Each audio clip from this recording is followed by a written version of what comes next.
जय हिंद जय Bharat. News team live से मैं उर्वशी हमारे सारे दर्शकों का स्वागत करती हूँ। निकाय चुनावों की लगातार कवरेज हमारे चैनल के माध्यम से आपको दिखाई जा रही है और आज हम वार्ड नंबर 10 से पार्षद पद के लिए नामांकन दाखिल कर चुके मनीष मोंगा जी के पास आए हैं। तो चलिए उनसे बातचीत करते हैं कि वार्ड की क्या कुछ समस्याओं को लेकर उन्होंने पार्षद के लिए अपना नामांकन दाखिल किया है या अपने वार्ड के लिए वो ऐसा क्या विजन रखते हैं कि वार्ड के लोग उन पर भरोसा करें और उन्हें मत देकर जितवाएं। बहुत बहुत स्वागत है सर आपका। धन्यवाद। तो सर हमें ये बताइए कि आपके मन में ऐसा विचार कब आया और क्यों आया कि आपको पार्षद पद के लिए आगे आना चाहिए? मैंने पिछली बार भी चुनाव लड़ा था पार्षद पद का, तो उस टाइम बहुत जोश था भी मैं अपने वार्ड का सुधार करूँगा, ये करूँगा, भी काम करूँगा।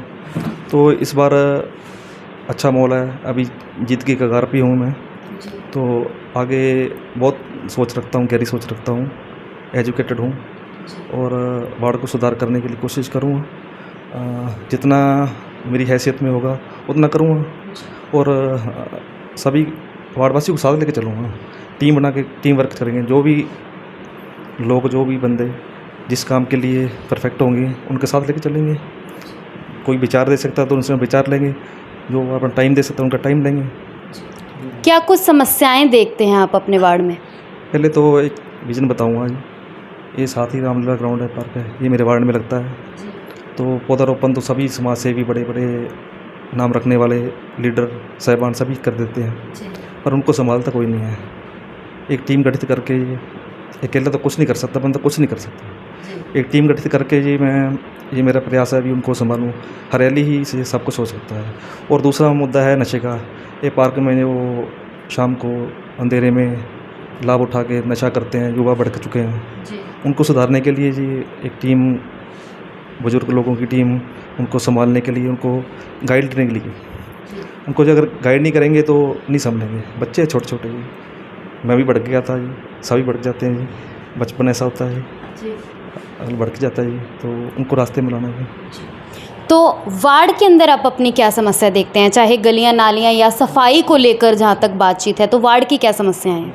सफाई में अभी तो चल रहा है, अभी कचरा गाड़ी आती है, अगर कहीं में कुछ विवाद हो जाता है आपस में तो कई बार जाता नहीं कोई, तो उनको परफेक्टली टाइम देके उसी टाइम पे गाड़ी आए, ये सुधार करना जी। और दूसरा सफाई का, वो सफाई कर्मचारियों को साथ लेके भी परफेक्ट सफाई हो, पूरा साफ़ रहे, 2 बार सफाई हो, ये प्रयास रहेगा। और दूसरी लाइट की अगर बात करें, बिजली की बात करें, तो लगवा तो सरकार देती है जी, पर मेंटेनेंस नहीं होती। एक उसके अलावा भी एक टीम गठित करके जी सभी लाइटें मेंटेनेंस का काम करेंगे जी। तो जहाँ तक आपका विज़न है कि मोहल्ला वासियों को साथ लेकर एक टीम गठित करके जो समस्याएं बनती हैं उनका निवारण करेंगे। तो पुराने एमसी के बारे में आप क्या राय रखते हैं कि क्या कुछ इस तरह की जो चीज़ें रह गई जो पार्षद बनने के बाद आप उन्हें पूर्ण करेंगे?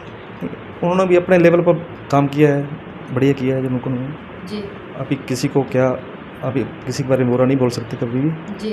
तो उन्होंने बहुत बढ़िया काम किया है, कोई बात नहीं, उनके काम को भी आगे बढ़ाएंगे। तो इस बार आप अपना एक मन रखते हैं कि अब आपको सेवा का मौका दिया जाए? जी जी, बिल्कुल देना चाहिए। अभी लायक हूँ, मैंने एम ए किया हुआ है, इसी बात नहीं है, पढ़ा लिखा हूँ और परिवार है, सभी रिश्तेदार हैं, सभी परिवार है, एक परिवार की तरह काम करेंगे सभी। तो मोहल्ले वासियों की आप मदद किस तरह से करेंगे, चाहे उन्हें किसी महकमे में कोई काम है या फिर कहीं सरकारी लेवल पर अगर उन्हें किसी काम है, कोई समस्या है, तो उसका निवारण आप कैसे करेंगे? जैसे BPL कार्ड के लिए बहुत पात्र हैं और उनको बन नहीं पा रहा, तो उनको कोशिश करूँगा, पूरी कोशिश करूँगा, जी जान लगा के कोशिश करूँगा। अभी उनका अगर वो पात्र हैं तो उनको बिल्कुल मिलेगा। अगर ऐसे ही बेनिफिशियल लेना चाहते तो कोई भी हो, उसकी मदद नहीं होगी जी। और दूसरा बुढ़ापा पेंशन है या विधवा पेंशन है, विधवा होने के बाद भी 6-6 महीने तक पेंशन नहीं लगती जी, चक्कर लगाते रहते हैं जी। और बुढ़ापा पेंशन नहीं लगती, अधिकारी सुनते नहीं हैं जी। तो एक उनके लिए भी एक अलग से टीम बिल्कुल गठित करेंगे, बिल्कुल करेंगे। और मुझे विश्वास है, मेरे बात करता भी रहता हूँ मोहल्ले वासियों से, उन्होंने बोला है कि आप टीम गठित करें, कोई बात नहीं, हम आपके साथ हैं। और उनकी जो परेशानियाँ जो भी है, जैसे पटवारी से साइन करवाना, वो अलग बंदे को दे दिया, अगर कोर्ट में जाना तो अलग बंदे को दे दिया जी। अगर वो कोई अधिकारी सुनता नहीं है तो वो फिर इकट्ठे होकर जाएंगे, उनसे कहेंगे, बात करेंगे ये पात्र है जी, इनको आप सुनवाई क्यों नहीं कर रहे हो। मोहल्ला वासियों से आपकी डीलिंग किस तरह की है? जैसे आपका भाईचारा नामांकन दाखिल करने के बाद उनका कैसा रिस्पांस मिला आपको? हाँ जी, बिल्कुल बहुत बढ़िया रिस्पॉन्स मिला। सभी उलाना दे रहे हैं। अभी भी आपने मेरे को बताया नहीं भी आप नॉमिनेशन करने जा रहे हो। एक तो गर्मी ज़्यादा, को टाइम कम मिला तो सभी को फ़ोन हो नहीं पाया, तो वो अभी रोज़ उलाना देते हैं। अभी आपने मेरे को बुलाया नहीं है, वो खुद अपने आप आ रहे हैं, मेरे को खींच के लेके जा रहे हैं भी तू उस गली में रह गया, तो बंदा बोलने वाला उस गली में रह गया। ये सभी मेरा परिवार है, एक परिवार के साथ चले हैं, परिवार की तरह चले हैं। आप कहीं से भी इंक्वायरी कर लें भी ये एक पार्षद का कैंडिडेट है या परिवार का सदस्य है, तो आपको यही बोलेंगे भी परिवार का सदस्य है, कैंडिडेट तो इसको बाद में देखें। तो मोंगा जी, हमें ये बताइए कि जिस तरह 5 वर्ष मिलते हैं एक एमसी को बातचीत करने के, लोगों के बीच में घूमने के लिए, उनसे भाईचारा बनाने के लिए, तो अगर किसी को रात बिरात किसी तरह की कोई समस्या होती है तो आपसे कांटेक्ट कैसे करेंगे वो? ये तो बहुत बड़ी क्वेश्चन किया है मैंने देखा ये रात को तो मेडिकल अर्जेंसी जो होती है, इमरजेंसी बोलते हैं जिनको, वो हो जाती है जी। तो मैं इसके लिए 24 घंटे तैयार रहूँगा। अगर बाई द वे कोई रात को बीमार हो जाता है, अगर कोई गाड़ी की समस्या है या नहीं मिल पाती या उसको कहीं लेके जाना है, या कभी भी फ़ोन कर लें, कोई मैं बिल्कुल हाजिर रहूँगा। चाहे वो रात को 1 बजे है, चाहे 1:30 बजे है, चाहे 2 बजे है, बिल्कुल। और तो समस्या हो नहीं सकती, मेडिकल ये इमरजेंसी हो सकती है, और उसके चलेंगे। और नशे के खिलाफ बिल्कुल चलेंगे। ये पार्क में नशा होएगा, 8-10 लोग ख़राब करने वाले हैं, उनको ऐसे नहीं है भगाएंगे या उनका पकड़वाना है, उनको सुधारना है। आप पकड़वा तो सब किसी को सकते हो, वो यहाँ से भाग जाएगा, कहीं और करने लग जाएगा, तो इसे सुधारने का ही प्रयास करेंगे। और रही बात ये चल रही थी, मैंने देखा था ये सोशल मीडिया पे भी, उसकी गवाही या वगैरह, किसी क्रिमिनल की कोई भी गवाही बिल्कुल नहीं दूंगा, चाहे कैसा भी है।